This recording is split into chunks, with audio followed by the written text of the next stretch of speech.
Hmm.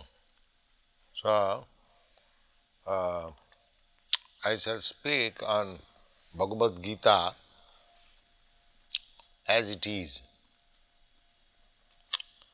The purpose of saying Bhagavad Gita as it is uh, explained that there are many editions of Bhagavad Gita.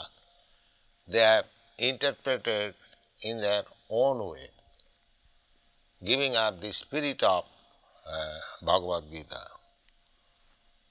So, this particular name, as it is significant, perhaps there is no other edition of Bhagavad Gita where it is written as it is. In this connection, Professor Dimmock of Chicago University has written a foreword, and he very much appreciates the theme. He says, Swami Bhaktivedanta comments upon the Gita from this point of view, and that is legitimate. She accepts that Bhagavad Gita as it is legitimate presentation of the great book of knowledge. And he also says, more than that, in this translation, the Western reader has the unique opportunity of seeing how a Krishna devotee interprets his own text. So, about Krishna, the devotees actually can interpret about Krishna book. Others, if they are not devotee, how they can interpret on Krishna? Just like a member of a family can say very nicely about the head of the family, how outsiders can say about the family. That is not possible. Similarly, about Krishna, a Krishna devotee can speak nicely, not others. Others have no right to speak about Krishna. And Krishna also admits Arjuna as the right student of Bhagavad Gita.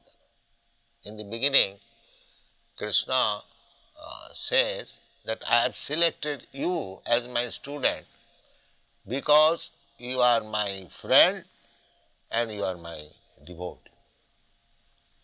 So, in other words, we can understand that Bhagavad Gita can be understood who has intimate relationship with Krishna.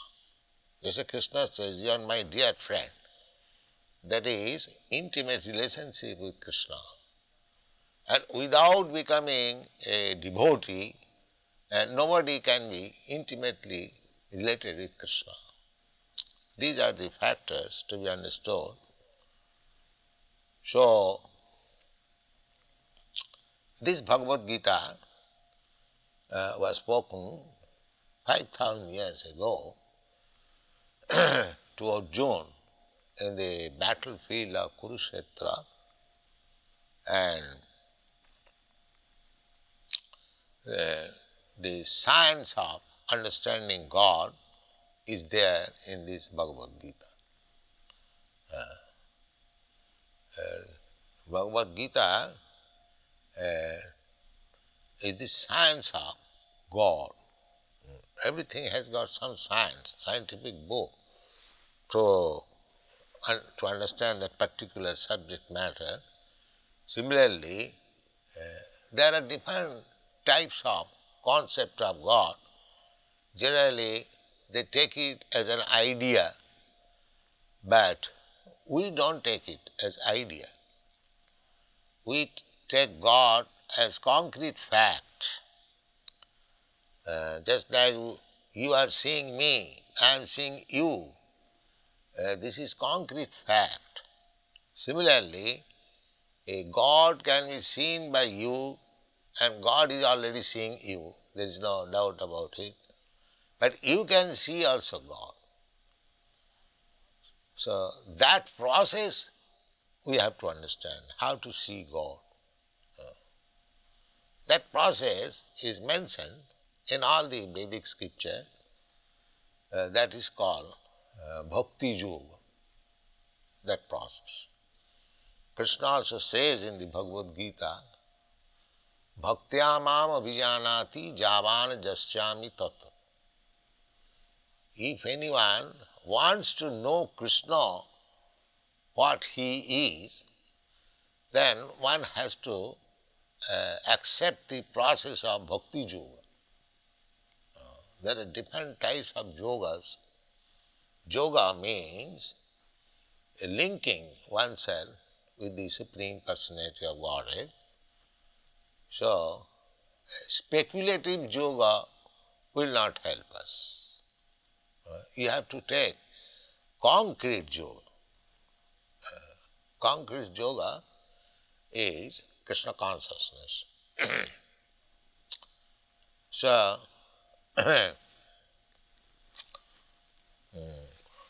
we have given our introduction of the Bhagavad Gita that one has to understand Bhagavad Gita as it is directed in the Bhagavad Gita. There is direction. How to read Bhagavad Gita. People are reading Bhagavad Gita without taking the direction. This we have explained in the manner that if you take some medicine, there is some direction on the bottle that this is the dose. You take so many drops, so many times, that is direction. Similarly, for understanding Bhagavad Gita actually, you have to accept the direction as given by the author himself, Krishna. He says that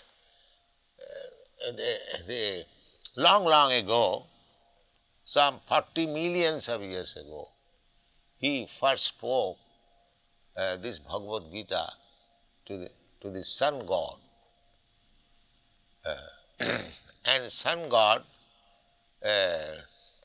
transmitted the knowledge to his son Manu. And Manu transmitted the knowledge to his son Ikhaku. Imam vivassati yogam prattavan aham abhayam. Vivashan manave praha manu Ikhaga vibravit. So, the Rajarshis, they are all kings. Manu is king, Maharaj Ikhaku is also king, and the sun god Vivashan, he is also king. He is the king of the sun planet, and his grandson Ikhaku became the king of this planet, Maharaj Ikhaku, and in this dynasty, which is known as Raghuvansha, Lord Ramchandra appeared. It is a very old monarchical family, Ikhaku Vansha, Raghuvansha. Vansha means family. So, formerly, the kings, the head of the administrative executive, they used to learn the thesis or the injunction given by God. So, according to Bhagavad Gita, only a devotee of Krishna, a person who is intimately related with Krishna, he can understand what is Bhagavad Gita.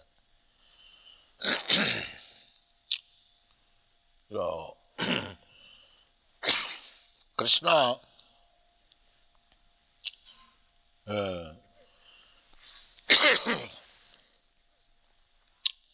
Arjuna, after hearing Bhagavad Gita from Krishna, he addressed him as Parabrahma, Param Dhama, Pavitram, Paramam Bhavan, Purusham, Shasatam, Divyam, Adi, Devam, Ajam, Vivam. He understood Krishna as Parabrahma. Parabrahma means the supreme truth, absolute truth, Parabrahma. Brahma, the living entities, they are also called Brahma. But living entities are not Parabrahma. Parabrahma means supreme. So Arjuna addressed him as Parabrahma and Param Dhama. Param Dhama means the resting place of everything. Everything is resting on the energy of the Supreme Lord. Therefore, he is called Param Dhama. Just like all these planets are resting on the sunshine, sunshine is the energy of the sun globe. Similarly, this material energy is Krishna's energy, and everything is material or spiritual, everything is resting on Krishna's energy. The resting place is Krishna's energy. In another place, Krishna says, Maya tatamidam sarvam jagat abhakta murtina masthani sarvabhutani nahang teshu avasthita. Krishna says that in my impersonal feature, I am spread everywhere, all pervading. God is all pervading by his impersonal feature, namely his energy. The example is given just like heat is the energy of fire. So fire spreads by its heat and light. The fire is one place, but the heat and light is spreading. Similarly, Krishna is in his own abode, which is called Goloka Vrindavan. There is a planet in the spiritual world, the topmost planet. As the topmost planet within this universe is called Brahmaloka, similarly in the spiritual sky there is the topmost planet which is called Goloka Vrindavan. That is Krishna's place. Krishna is there, but he can expand himself by his different types of energies and by his different types of incarnation. It does not mean that when Krishna was present on this planet, Krishna was absent in Golok Vrindavan. No, it is not like that. Just like I am now present here, I am absent in my apartment. Krishna is not like that. Krishna can be present everywhere, at the same time he can remain in his own abode. That is described in the Brahma Samhita. Goloka eva nivasati akhilatma bhuta. Although he is in his abode, which is known as Goloka Vrindavan, he can expand himself everywhere, and actually he has done it. So we must know how he is expanded, in which way he is in contact with us. That is the science. In Bhagavad Gita, these things are explained. So Krishna is addressed as Param Dham, the resting place of everything. Everything is resting. Krishna also says, Masthani Sarvabhutani. Everything, material manifestation, is resting on him. Nahang Teshu Avasthita, but I am not there. These contradictory things. Everything is resting on him, but I am not there. But it is not contradictory. It is very simple to understand, just like all the planets, they are resting on the sunshine, but the sun is far away from the planets, some millions of miles away.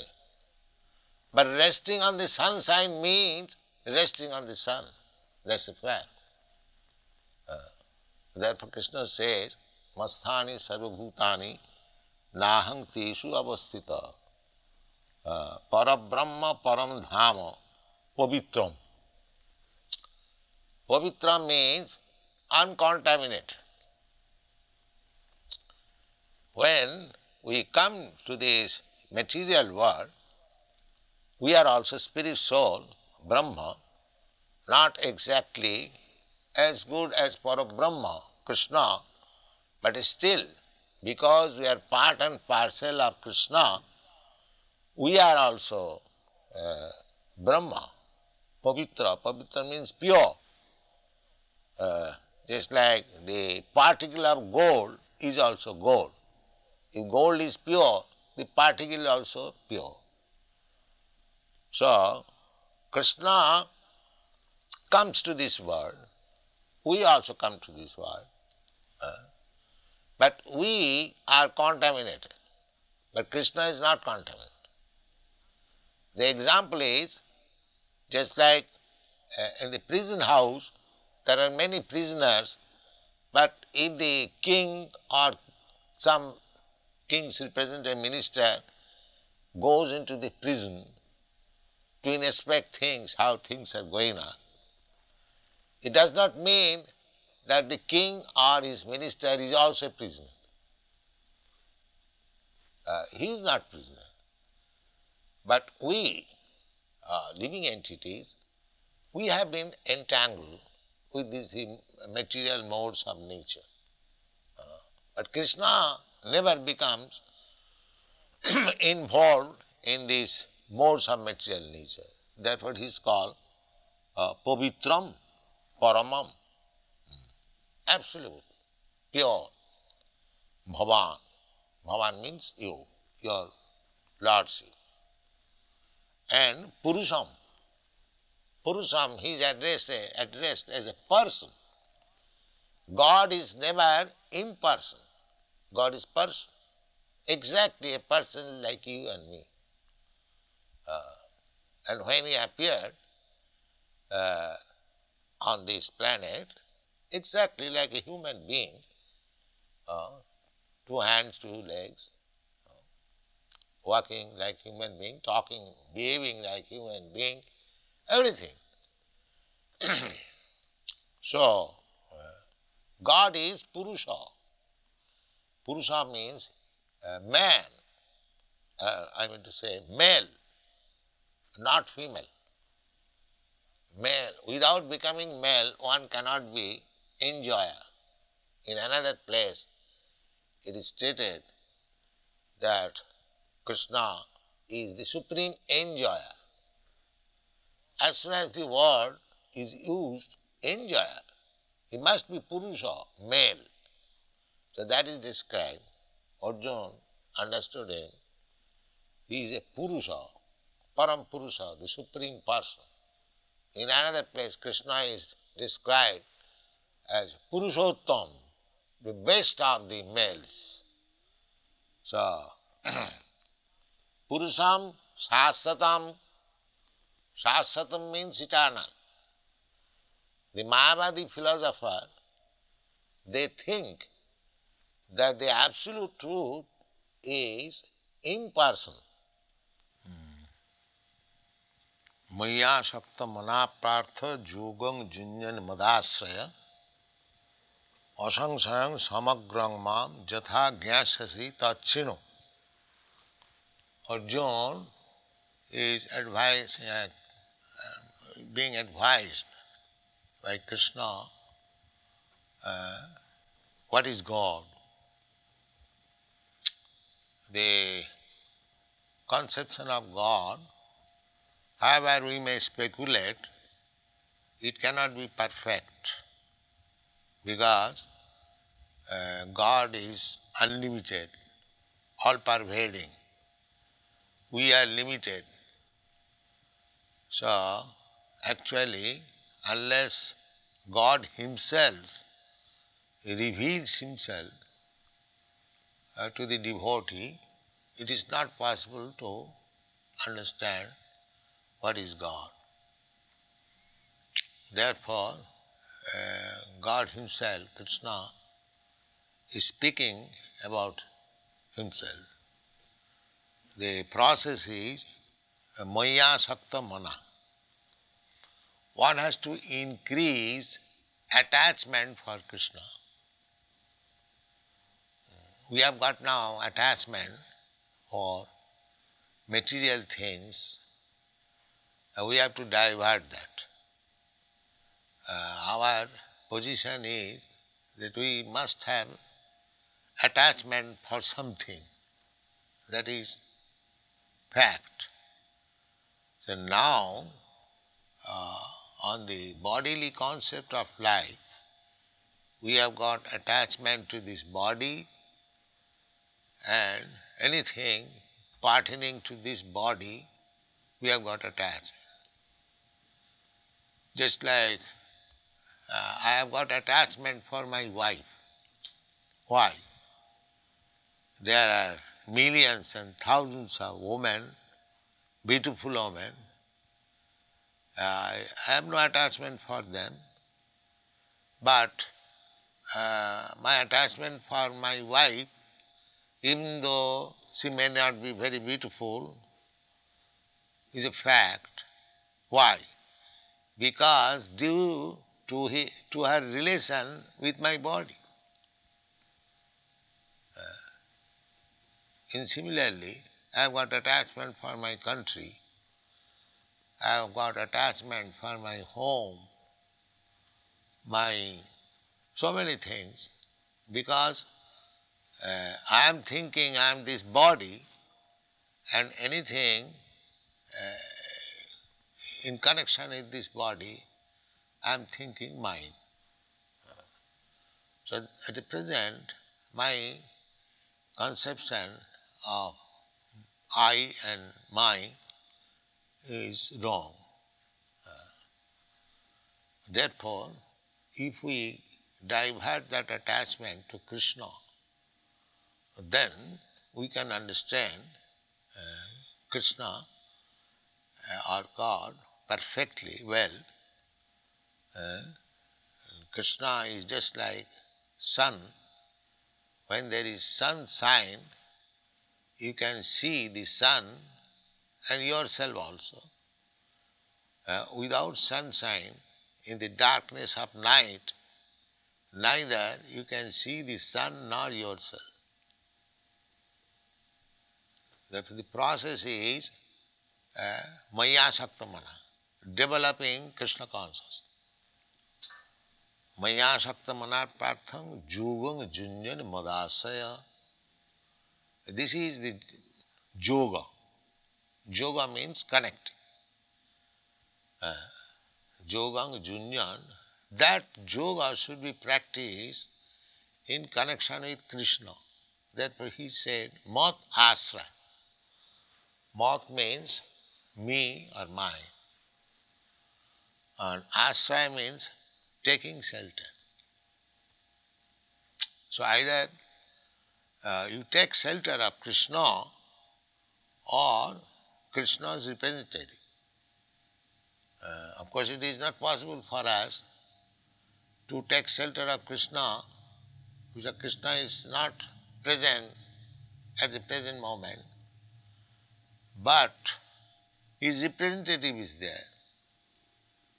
So one has to take shelter of his representative and practice bhakti yoga, concentrating his mind on Krishna. This is called Krishna consciousness. One has to take shelter of a person whose life is devoted to Krishna, and under his direction we have to practice how to develop Krishna consciousness, and then Krishna will be revealed. The revelation, proportionate revelation, is proportionate advancement in seeing Krishna directly.